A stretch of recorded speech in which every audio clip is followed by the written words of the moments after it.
এক জবর এক জের এক পেশকে হারাকাত বলে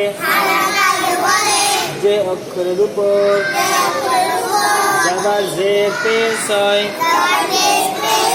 তাকে মুতাহারিক বলে।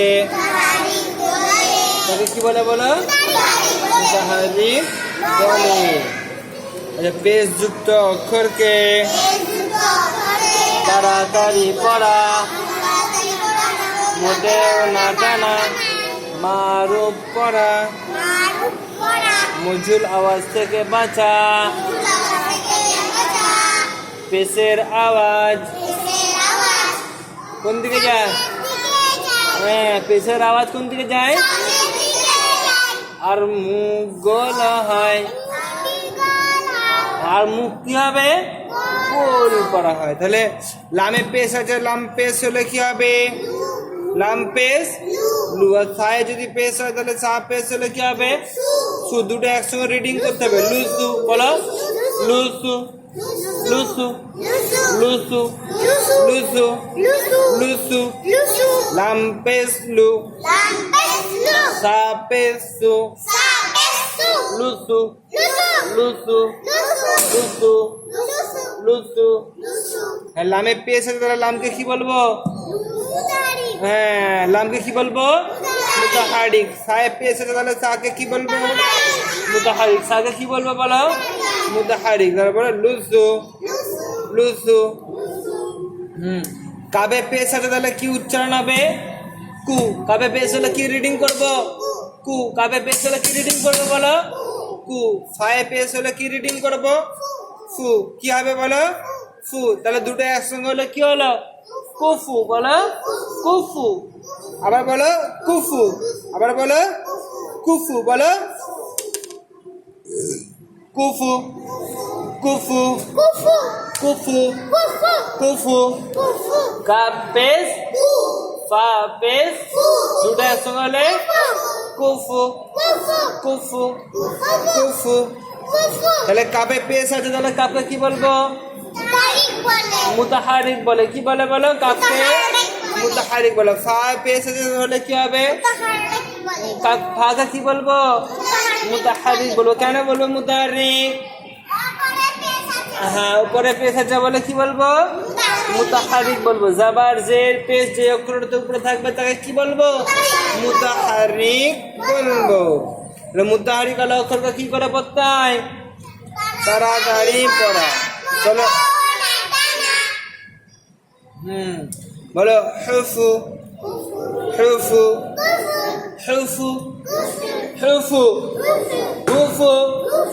হাফেজ হু, ফা পেশ ফু, হুফু হুফু হুফু হুফু। হাফেজ হু, ফা পেশ ফু, হুফু হুফু।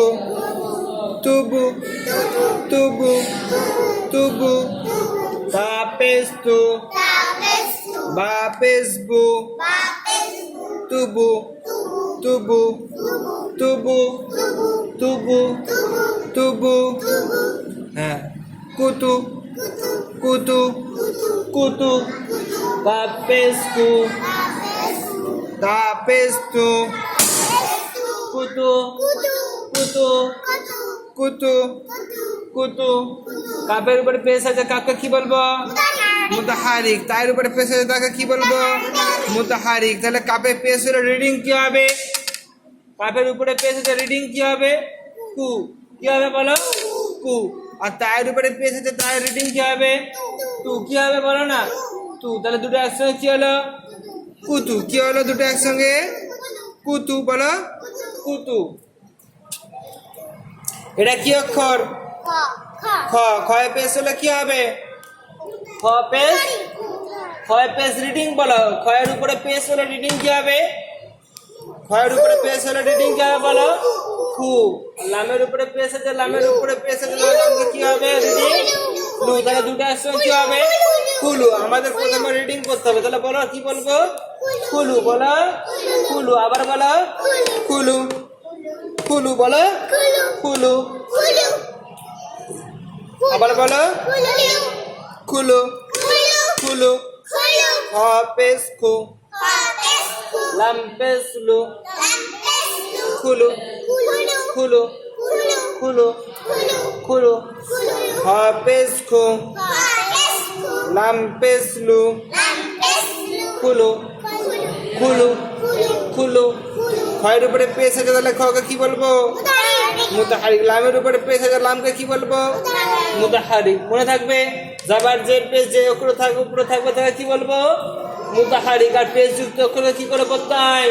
তাড়াতাড়ি করা, মোটেও না টানা, মারুফ করা, মজুর আওয়াজ থেকে বাঁচা, পেশের আওয়াজ সামনের দিকে যায়।